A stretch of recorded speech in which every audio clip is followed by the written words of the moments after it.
SRH ನೀವು ಹೀಗೆ ಆಡ್ತಾ ಇದ್ರೆ ನೀವು ಪ್ಲೇ ಆಫಿಗೆ ಟಾಟಾ ಬೈ ಬೈ ಹೇಳಬೇಕಾಯ್ತಾ. ನಮಸ್ಕಾರ ಎಲ್ಲರಿಗೆ, ಸಿದ್ಧನಾಥ ಮಾತಾಡ್ತಾ ಇರೋದು. ಕುಶಲವೇ, ಕ್ಷೇಮವೇ, ಸೌಖ್ಯವೇ? Welcome back to Ganesh Karan cricket talks YouTube channel. KKR versus SRH match ಇತ್ತು.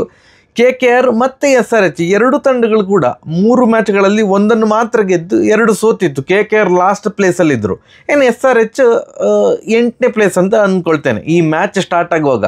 ಸೊ ಇಬ್ಬರು ಕೂಡ ಇವರೆಂತ ಮರಿ ಹೀಗೆ ಆಡ್ತಿದ್ದಾರೆ ಅಂತ ಅನ್ನಿಸುವಂತಹ ಪರ್ಫಾರ್ಮೆನ್ಸ್ ಕೊಟ್ಟಿದ್ರು. ಎಸ್ಪೆಷಲಿ SRH ಏನು ಫಸ್ಟ್ ಮ್ಯಾಚ್ 286 ರನ್ ಹೊಡೆದ್ರಲ್ಲ, second highest score in the history of IPL. First highest score ಸಹ ಅವ್ರದ್ದೇ, 287 RCB ಅಗೇನ್ಸ್ಟ್ ಹೊಡೆದಿದ್ರು. 286 ಹೊಡೆದಾಗ ಈ ಸಲ 300 ಮಾರ್ರೆ, ಹಾಗೆ ಹೀಗೆ ಅಪ್ ಕಿ ಬಾರ್ 300ಗೆ ಹಿಂದಿಯಲ್ಲಿ ಅಂತ ಹೇಳ್ತಾರೆ, ನಂಗೆ ನೆನಪೋಯ್ತು ಆಯಿತಾ. ಸೊ 300 ನೋಡಿಬೋದು ಹಾಗೆ ಹೀಗೆ. ನೆಕ್ಸ್ಟ್ 3 ಮ್ಯಾಚ್ ಇನ್ಕ್ಲೂಡಿಂಗ್ ಇವತ್ತಿದ್ದು ಹೇಳ್ತಾರೆ. ನೆಕ್ಸ್ಟ್ 3 ಮ್ಯಾಚ್ ನೋಡಿದರೆ ಇವರೇ 286 ಹೊಡೆದದ್ದು ಫಸ್ಟ್ ಮ್ಯಾಚಲ್ಲಿ ಅಂತ ಅನ್ನಿಸುವಂತಹ ಆಟ. ಇವತ್ತು ಸಹ ಹಾಗೆ. ಫಸ್ಟ್ KKR ಬ್ಯಾಟಿಂಗ್ ಮಾಡಿ, ಕೋಲ್ಕತ್ತಾದಲ್ಲಿ ನಡೀತಾ ಇರೋದು ಮ್ಯಾಚ್. ಈ KKR ಬ್ಯಾಟಿಂಗ್ ಮಾಡಿ 200 ರನ್ ಹೊಡೆದ್ರೆ ಇವರು 120ಕ್ಕೆ ಆಲ್ ಔಟು, 80 ರನ್ನಿಂದ ಸೋತರು. ಇದೆಲ್ಲ ಚಿಕ್ಕ ಚಿಕ್ಕ ಅಂತರ ಅಲ್ಲ, 80 ರನ್ T20ಯಲ್ಲಿ ದೊಡ್ಡ ಅಂತರ ಮಾರ್ರೆ. ಹೀನಾಯ ಸೋಲು SRHಗೆ. ಆ್ಯಂಡ್ KKRಗೆ ನನ್ನ ಪ್ರಕಾರ SRH ಬಂದಗಳು ಅದು ಎಂಥ ಮೈ ಮೇಲೆ ಜೋಶ್ ಬರ್ತದೆ ಅಂತಿಲ್ಲ. ಲಾಸ್ಟ್ IPL ಇದು ಫೈನಲ್ ಬೇಕಾದ್ರೆ ತಗೊಳ್ಳಿ, ಯಾವ ರೇಂಜಿಗೆ ಒನ್ ಸೈಡೆಡ್ ಫೈನಲ್ ಆಗಿತ್ತು ಅಂತಂದರೆ ಅದೇ ಥರ ಇವತ್ತು ಸಹ ಆಯಿತು. ಇವತ್ತು ನೋಡಿ 200ರಲ್ಲಿ 120ಲ್ಲಿ ಫೈಟೇ ಇಲ್ಲ, ಲಿಟ್ರಲಿ ಫೈಟೇ ಇಲ್ಲ. SRH ನೀವು ಸೆನ್ಸ್ಲೆಸ್ ಮತ್ತು ಕೇರ್ಲೆಸ್ ಕ್ರಿಕೆಟ್ ಆಡಿದರೆ ಪ್ಲೇ ಆಫಿಗೆ ಹೋಗ್ತೇವೆ, ಕಪ್ ವಿನ್ ಆಗ್ತೇವೆ. ಇಲ್ಲ, ನೀವು ಪ್ಲೇ ಆಫಿಗೆ ಸಹ ಹೋಗೋದಿಲ್ಲ, ಸೆನ್ಸ್ಲೆಸ್ ಕ್ರಿಕೆಟ್ ಆಡ್ತೀಯಾರಂತ ನಂಗೆ ಅನಿಸೋದು. ಪೊಟೆನ್ಷಿಯಲ್ ಉಂಟು ಸಿಕ್ಕಾಬಟ್ಟೆ, ಒಳ್ಳೆಯ ಬ್ಯಾಟಿಂಗ್ ಲೈನಪ್ಪು ಇವರು ನಂಬಿದ್ದಾರೆ. ಓಕೆ, ನಾವು ಬ್ಯಾಟಿಂಗ್ ಓರಿಯೆಂಟೆಡ್ ತಂಡ ಆಗ್ತೇವೆ, ನಾವು ಬೌಲಿಂಗ್ ಮೇಲೆಲ್ಲ ಜಾಸ್ತಿ ಕಾನ್ಸಂಟ್ರೇಟ್ ಮಾಡೋದಿಲ್ಲ, ನಾವು ಜಾಸ್ತಿ ರನ್ ಪೇರಿಸ್ತೇವೆ ಅಥವಾ ಯಾರೇ ಎಷ್ಟು ಹೊಡೆದ್ರು ಅದನ್ನು ಚೇಸ್ ಮಾಡ್ತೇವೆ ಅಂತ. ಎಸ್, ಎಂಥ ತಂಡ ಒಂದು ಯಾವುದೇ ಥರದ ಒಂದು ಟೋಟಲ್ ಕಲೆ ಹಾಕಿದ್ರೂ ಕೂಡ ಅದನ್ನು ಚೇಸ್ ಮಾಡುವಂಥ ತಂಡ SRH. ಬಟ್ ಸೆನ್ಸ್ಲೆಸ್ ಕ್ರಿಕೆಟ್ ಆಡಿದರೆ ಚೇಸ್ ಮಾಡಲಿಕ್ಕೆಲ್ಲ ಆಗೋದಿಲ್ಲ. ಎಸ್ಪೆಷಲಿ ಪವರ್ ಪ್ಲೇಯಲ್ಲಿ ಆಯಿತು, ಒಳ್ಳೆ ಗತಿಯಲ್ಲಿ ರನ್ ಬರಬೇಕು, ಹಾಗಂತ ಒಟ್ಟು ಎಲ್ಲ ಬಾಲಿಗೆ 6 ಹೊಡಿಲಿಕ್ಕಾಗ್ತದೆ, ಎಲ್ಲ ಬಾಲಿಗೆ ಸಹ ಡ್ರರ್ ಅಂತ ಬೀಸ್ಲಿಕ್ಕೆ ಆಗ್ತದೆ. ಹಾಗೆ ಆಟ ಆಡಿದರು. KKR ಬಗ್ಗೆ ಮಾತಾಡೋದಿದ್ರೆ SRHಗೆ ಮೇಲುಗೈ ಸಾಧಿಸಿದ್ದ ಮೊಮೆಂಟ್ ಏನು ಅಂತಂದರೆ, ಫಸ್ಟ್ 2 ವಿಕೆಟ್ ಡಿ ಕಾಕ್ ಅವರನ್ನ 1 ರನ್ನಿಗೆ ಔಟ್ ಮಾಡಿದರು, ಕಮಿನ್ಸ್ ಅವರು ವಿಕೆಟ್ ತೆಗೆದರು. ಹಾಗೆ ನರೇನ್ ಅವರ ವಿಕೆಟ್ ಶಮಿ ಅವರು ತೊಗೊಂಡು ನರೇನ್ ಅವರು 7 ರನ್ನಿಗೆ ಔಟ್ ಆದರು. ಸೊ ಇವರಿಬ್ಬರನ್ನು ಬೇಗ ಪವರ್ ಪ್ಲೇ ಮುಗಿದ್ರ ಒಳಗಡೆ ಔಟ್ ಮಾಡಿದಂತಹ ಸಾಧನೆ SRH. ಇಲ್ಲ ಇದ್ರೆ ಮಾರ್ರೆ ಇವರಿಬ್ಬರು ಸೇರಿಕೊಂಡು, ಎಸ್ಪೆಷಲಿ ನರೇನ್ ಒಂಥರ ಫ್ಲೋಟರ್ ಥರಲ್ಲ ಬಂದು ಡಮ ಅಂತ ಹೊಡೆದು ಮ್ಯಾಚಿನ ಗತಿಯನ್ನು ಚೇಂಜ್ ಮಾಡ್ಬೋದು, ಹಾಗೆ ಅಂತೆಲ್ಲ ಮಾತಾಡ್ತೇವಲ್ಲ. ಇವರ 2 ವಿಕೆಟ್ ಬೇಗ ಬಿದ್ದಾಗ ಆ ಒಂದು ಕ್ಷಣಕ್ಕೆ SRH ಮೇಲುಗೈ ಸಾಧಿಸಿತು. ಬಟ್ ಮುಂದೆ ಬಂದಂತಹ ಹೋರಾಟ ಅದು ಸಂಘಟಿತ ಹೋರಾಟ, 1 ಮ್ಯಾನ್ ಶೋ ಅಲ್ಲ, ಎಲ್ಲರೂ ಸಹ ಕೈ ಜೋಡಿಸಿದ್ರು. ಇಲ್ಲ ಮರ್ರೆ ಆಡ್ತೇವೆ ಅಂತ. ನಾಯಕ ಅಜಿಂಕ್ಯ ರಹಾನೆ 27 ಬಾಲಿಗೆ 38 ರನ್ನು ಅವರ ಅಕೌಂಟ್ ಸ್ಟಾರ್ಟ್ ಆಗಿದ್ದು. ಅಂದರೆ ಬೌಂಡ್ರಿ ಮತ್ತು 6 ಆ ಥರ ಅಕೌಂಟ್ ಅಂತ ಹೇಳ್ತಾರೆ. ರನ್ ಅವರು 3 6 ಹೊಡೆದ್ಮೇಲೆ ನೆಕ್ಸ್ಟ್ 4 ಹೊಡೆದದ್ದು. ಅಲ್ಲಿಯ ತನಕ ಅವರು 4 ಹೊಡೆದಿರಲಿಲ್ಲ. ಭಯಂಕರ ಫ್ಲೂಯೆಂಟಾಗಿ ಆಡ್ತಾಯಿದ್ರಪ್ಪ ರಹಾನೆ ಅಂತೂ. ಅಂದರೆ ಆ 6 ಹೊಡೆದಾಗ ವಾವ್, ಈ ರೇಂಜಿಗೆ ಸಹ ಟೈಮಿಂಗ್ ಮಾಡ್ಬೋದು ಅವನು ಬಾಲನ್ನು. ನೋಡಲಿಕ್ಕೆ ಹೀಗಿದ್ದರು ರಹಾನೆ. ಮತ್ತು ಭಯಂಕರ ಬ್ಯಾಟ್ ಸ್ವಿಂಗ್ ಎಂಥದ್ದು ಅಲ್ಲ. ಕೆಲವರು ಎಂತ ಇರ್ತಾರೆ ನೋಡ್ಲಿಕ್ಕೆ ಹೀಗಿರ್ತಾರೆ, ಬಟ್ ಬ್ಯಾಟ್ ಸ್ವಿಂಗ್ ಎಲ್ಲ ಸಖತ್ ಇರ್ತದೆ. ಇವ್ರದ್ದು ಎಂಥದಲ್ಲಿ ಇವ್ರದ್ದು ಜಸ್ಟ್ ಟೈಮಿಂಗ್ ಓರಿಯೆಂಟೆಡ್ ಶಾಟ್ಸು ಸೂಪರಾಗಿ ಆಡಿದ್ರು. ಆ ಕಡೆಯಿಂದ ಚಿಕ್ಕ ಹುಡುಗ ರಘುವಂಶಿ ಆಟ ನೋಡಿದಾಗ ಚಿಕ್ಕ ಹುಡುಗ, ಇವನಿಗೆ ಎಕ್ಸ್ಪೀರಿಯನ್ಸ್ ಕೊರತೆ ಇದೆ ಅಂತ ಅನ್ನಿಸ್ತಾ ಇರಲಿಲ್ಲ. ಎಲ್ಲ proper cricketing shots, technically extremely sound, ಆ ಥರದ ಒಂದು ಆಟ ಆಗಿತ್ತು. 43 ರನ್ ಇದ್ದಾಗ ರಘುವಂಶಿದು ಕ್ಯಾಚ್ ಬಿಟ್ಟರು ನಿತೀಶ್. ಆ್ಯಂಡ್ SRH ಇದು ಫೀಲ್ಡಿಂಗ್ ಎಂತ ಮರೆಯೋತು. ಇವತ್ತು ಎಷ್ಟು 4 ಬಿಟ್ರಂತ ಲೆಕ್ಕವೇ ಇಲ್ವಾ ಅಂತ. ತುಂಬ ಬಿಲೋ ಪಾರ್ ಬ್ಯಾಟಿಂಗ್ ಪ್ರದರ್ಶನದ ಬಿಟ್ಟಕ್ಕೆ ಅದು ವರ್ಸ್ಟಲ್ಲಿತ್ತು. ಬ್ಯಾಟಿಂಗ್ ಬಿಲೋ ಪಾರ್ ಅಂತ ಹೇಳೋದಿಲ್ಲ, ಬಿಲೋ ಪಾರ್ ಫೀಲ್ಡಿಂಗ್, ವರ್ಸ್ಟ್ ಬ್ಯಾಟಿಂಗ್. ಬೌಲಿಂಗು 200ಕ್ಕೆ ನಿಯಂತ್ರಣ ಮಾಡಿದ್ದೇವೆ ಅಂತ ಖುಷಿ ಪಡಬೇಕು. ಯಾಕಂದರೆ ತುಂಬ ಸೀರಿಯಸ್ ಆಗಿ ತಗೊಂಡಾಗಿಲ್ವಾ ಅಂತ SRH ತನ್ನ ಬೌಲಿಂಗ್ ಲೈನಪ್ಪನ್ನು. ಬ್ಯಾಟಿಂಗ್ ಅಂತ ಎಲ್ಲೋ 300 ರನ್ ಹೊಡಿತೇವೆ, ಬೇರೆ ತಂಡವನ್ನು 150 ರನ್ ಒಳಗೆ ಆಲ್ಔಟ್ ಮಾಡ್ತೇವೆ ಅಂತ ಯಾವ ಸ್ಟೇಟ್ಮೆಂಟ್ಸ್ ಇಲ್ಲೇ ತನಕ SRH ಟೀಮಿಂದ ಬಂದಿಲ್ಲ. ಮಾತೆತ್ತಿ ನಾವು 300 ರನ್ ಹೊಡಿತೇವೆ ಅಂತ. ಹಾಗಾದ್ರೆ ಯಾಕೆ ನಿಮ್ಮ ಟೀಮಲ್ಲಿ ಒಂದು ಬೌಲಿಂಗ್ ಬಗ್ಗೆ ಸಹ ಮಾತಾಡಿ ಅಲ್ಲ, ನಾವು 300 ರನ್ ಹೊಡೆಯಿದ್ರು ಪರವಾಗಿಲ್ಲ, ವಿಲ್ ಮೇಕ್ ಶ್ಯೂರ್ ಬೇರೆ ಥರ 150 ಕ್ರಾಸ್ ಆಗೋದಾಗಿ ನೋಡಿಕೊಳ್ತೇವೆ. ಆ ಥರದ್ದು ಸ್ಟೇಟ್ಮೆಂಟ್ ಬರಲೇ ಇಲ್ಲ. ಆ್ಯಂಡ್ ಇವತ್ತು ಕಮಿಂಡು ಮೆಂಡಿಸ್ ಅವರ IPL ಪಾದಾರ್ಪಣೆ, ಅವ್ರದ್ದೊಂದು ವಿಚಿತ್ರ ಬೌಲಿಂಗ್ ಶೈಲಿ ಏನು ಅಂತಂದರೆ, ಈಗ ವೆಂಕಟೇಶ್ ಅಯ್ಯರ್ ಮತ್ತೆ ಮಾತಾಡ್ತೇನೆ ಅವ್ರ ಬಗ್ಗೆ ಎಲ್ಲ. ವೆಂಕಟೇಶ್ ಅಯ್ಯರ್ ಅವರು ಬ್ಯಾಟಿಂಗ್ ಮಾಡುವಾಗ ಏನು ಮಾಡ್ತಿದ್ರು ಅಂದರೆ ರೈಟ್ ಹ್ಯಾಂಡಲ್ಲಿ ಬಾಲ್ ಆಗ್ತದೆ, ರೈಟ್ ಹ್ಯಾಂಡ್ ಆಫ್ ಸ್ಪಿನ್, ಅಂದರೆ ವೆಂಕಟೇಶ್ ಅಯ್ಯರ್ಗಿಂತ ಹೊರಗಡೆ ಹೋಗ್ತದೆ. ಆ ಕಡೆ ರಘುವಂಶಿ ಬ್ಯಾಟಿಂಗ್ ಮಾಡ್ತಾ ಇದ್ದಾಗ ಲೆಫ್ಟ್ ಹ್ಯಾಂಡಲ್ಲಿ ಬಾಲ್ ಹಾಕ್ತಾಯಿದ್ರು. ನಂಗೆ ಗೊತ್ತಿಲ್ಲ ಮಾರ, ಎಂಥ ಟ್ಯಾಲೆಂಟ್ ಇರ್ಬೋದಲ್ಲ. ಅವ್ರು ಲೆಫ್ಟ್ ಹ್ಯಾಂಡಲ್ಲಿ ಬಾಲ್ ಹಾಕ್ತಿದ್ದಾಗ ಏನಾಗ್ತದೆ, ರೈಟ್ ಹ್ಯಾಂಡ್ ಬ್ಯಾಟ್ಸ್ಮನ್ದು ಅಂದರೆ ಹೊರಗಡೆ ಹೋಗ್ತದೆ. ಸೀರಿಯಸ್ಲಿ ನೆಕ್ಸ್ಟ್ ಲೆವೆಲ್ಲು ಒಂದು ಟ್ಯಾಲೆಂಟ್ ಆಯಿತಾ. ಈ ಥರದ್ದು ಟ್ಯಾಲೆಂಟ್ ಬೇರೆ ಯಾರಿಗಾದರೂ ಉಂಟಾ ಕ್ರಿಕೆಟ್ ಈಗ ಆಟ ಆಡ್ತಾ ಇರುವಂಥ ಆಟಗಾರರಲ್ಲಿ? ಗೊತ್ತಿದ್ದರೆ ಕಮೆಂಟ್ ಸೆಕ್ಷನಲ್ಲಿ ತಿಳಿಸಿ. ಸೂಪರ್. ಫಸ್ಟ್ ಓವರಲ್ಲಿ ಅವರಿಗೆ ವಿಕೆಟ್ ಸಿಕ್ಕಿದೆ ಮಾರ್ರೆ, ಫಸ್ಟ್ ಓವರಲ್ಲಿಯೇ ವಿಕೆಟ್ ಸಿಕ್ಕಿದೆ. ಆ ಕಡೆಯಿಂದ ಝೀಶಾನ್ ಅನ್ಸಾರಿ ಅವರು ಮೂರು ಓವರ್ ಹಾಕಿದರು. ಸೊ ಓವರ್ ಆಲ್ SRH ಇದು ಸ್ಪಿನ್ ಬೌಲರ್ಸ್ ಹಾಕಿದ್ದು ಕೇವಲ 4 ಓವರ್.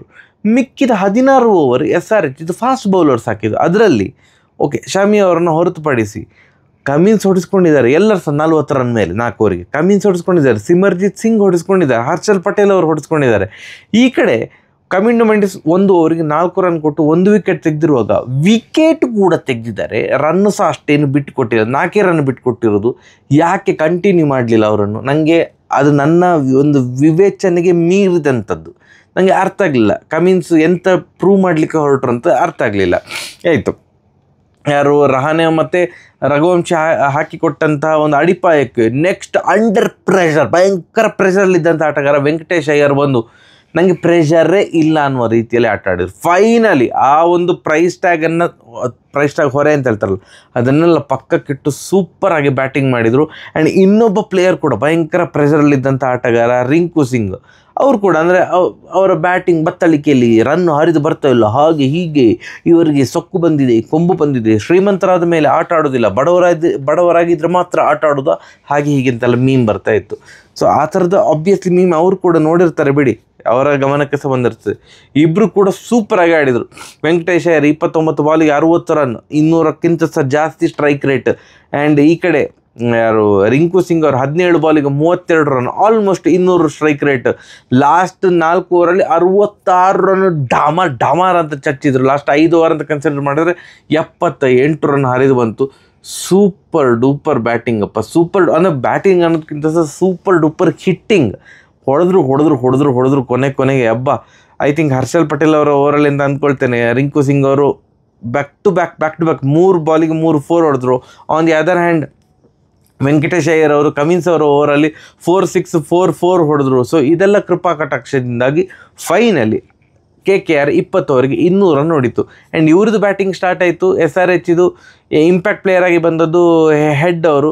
ಫಸ್ಟ್ ಬಾಲೇ 4, ವೈಭವ್ ಅವರ ಬೌಲಿಂಗಲ್ಲಿ ಫಸ್ಟ್ ಬಾಲೇ 4. It's a mistime, actually little mistime, but 4 ಆಯಿತು. ಸೆಕೆಂಡ್ ಬಾಲು 4 ಹೊಡೆದ್ಮೇಲೆ 6 ಹೊಡಿಬೇಕಲ್ಲ, 6 ಹೊಡಿದಕ್ಕೆ ಹೋಗಿ ಔಟ್ ಆದರು. ಒಂದು ಅಷ್ಟು ಅರ್ಜೆಂಟ್ ಯಾಕೆ? 300 ಟಾರ್ಗೆಟ್ ಇರೋದು, 200 ಅಲ್ವಾ, ಸ್ವಲ್ಪ ಒಂಚೂರು ನೋಡ್ಕೊಂಡು ನಡಿಬೋದಲ್ಲ. ಇಲ್ಲ ಸೆಕೆಂಡ್ ಬಾಲ್ 6 ಹೊಡಿದಕ್ಕೆ ಹೋದ್ರು, ಔಟ್ ಆದರು. ನೆಕ್ಸ್ಟ್ ಓವರಲ್ಲಿ ಹರ್ಷಿತ್ ರಾಣಾ ಅವರ ಓವರಲ್ಲಿ ಅಭಿಷೇಕ್ ಶರ್ಮಾ ಈ ಸಲದ IPL ಅಂತೂ ಸೋಫಾರ್ ಸಿಕ್ಕಾಪಟ್ಟೆ ಪ್ಯಾಥೆಟಿಕ್ ಬ್ಯಾಟಿಂಗ್ ಆಗ್ತಾ ಉಂಟು ಅಭಿಷೇಕ್ ಶರ್ಮಾ ಅವ್ರ ಕಡೆಯಿಂದ. ಅವರು ಔಟ್ ಆದರು. ಮತ್ತು ಇನ್ನೊಬ್ಬ batsman first match Ishan Kishan first ಮ್ಯಾಚಲ್ಲಿ 100 ಹೊಡೆದು ಅದು ಬೇಕಿತ್ತು. ಹಾಗೆ ನಾವು ಸಹ ಹೊಗಳಿದ್ದೇವೆ, ಇದು ಮುಂಬೈ ಅವರು ಯಾಕೆ ಬೈ ಮಾಡಲಿಲ್ಲ ಅಂತ. ಯಾಕೆ ಬೈ ಮಾಡಲಿಲ್ಲ ಅನ್ನೋದಕ್ಕೆ ಕೂಡ ಇವರೇ ಉತ್ತರ ಕೊಡ್ತಾ ಇದ್ದಾರೆ ಅಂತ ಅಂದ್ಕೊಳ್ತೇನೆ. ಕನ್ಸಿಸ್ಟೆನ್ಸಿನೇ ಇಲ್ಲ. ಫಸ್ಟ್ ಮ್ಯಾಚ್ 100 ಹೊಡೆದ್ಮೇಲೆ ಮತ್ತೆ ಎಂಥ ಪ್ರದರ್ಶನವೇ ಬರಲಿಲ್ಲ. ಇವತ್ತು 2 ರನ್ ಹೊಡೆದು ಔಟ್ ಆದರು. ಬ್ರಿಲಿಯಂಟ್ ಕ್ಯಾಚ್ ರಹಾನೆ ಅವ್ರ ಕಡೆಯಿಂದ, brilliant catch, but still out is out ಅಲ್ಲ. 2 ರನ್ನಿಗೆ ಅವರು ಔಟ್ ಆದರು. ಸೊ ಎಂತ ಮಾಡಿದರೂ ಕೂಡ ಒಳ್ಳೆಯ ಪ್ರದರ್ಶನ ಬರ್ತಾ ಇರಲಿಲ್ಲ. ಕಮಿಂಡು Mendis IPL debut ಮ್ಯಾಚಲ್ಲೇ duck out ಆಗ್ತಾಯಿದ್ರು. Actually 3 over ಮುಗಿಯುವಾಗ 4 wicket ಬಿದ್ದಿರ್ತಿತ್ತು.